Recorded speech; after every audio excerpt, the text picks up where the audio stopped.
আসসালামু আলাইকুম। আশা করি সকলেই ভালো আছেন।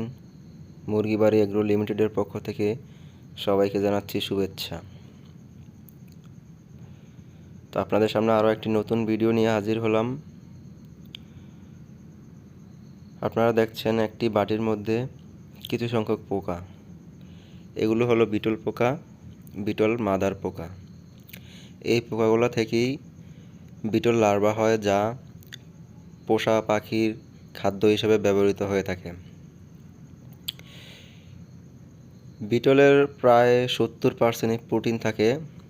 এগুলো জীবন্ত পোকা, মুরগিকে খাদ্য হিসেবে ব্যবহার করা হয়।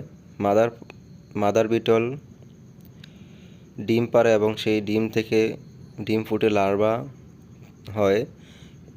এই লার্ভাগুলো 21 থেকে 22 দিন বয়স হলেই তা মুরগিকে খাবার উপযুক্ত হয়।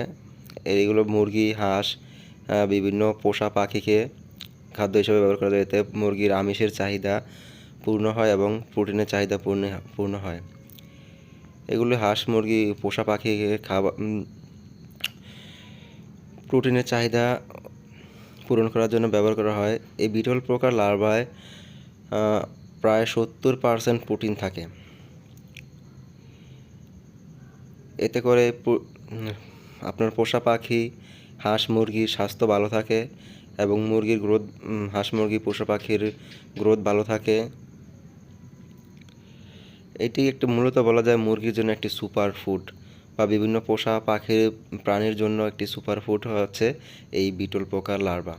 তো বিটল পোকার লার্ভা চাষ খুবই সহজ এবং খুবই অল্প খরচের মধ্যে এই বিটল পোকার চাষ করা যায়। তা আপনারা যারা শৌখিনভাবে হাঁস মুরগি পালন করে থাকেন এবং পোষা পাখি পালন করে থাকেন, তারা চাইলে এই বিটল পোকা চাষ করতে পারেন এবং আপনাদের পোষা পাখির খাদ্য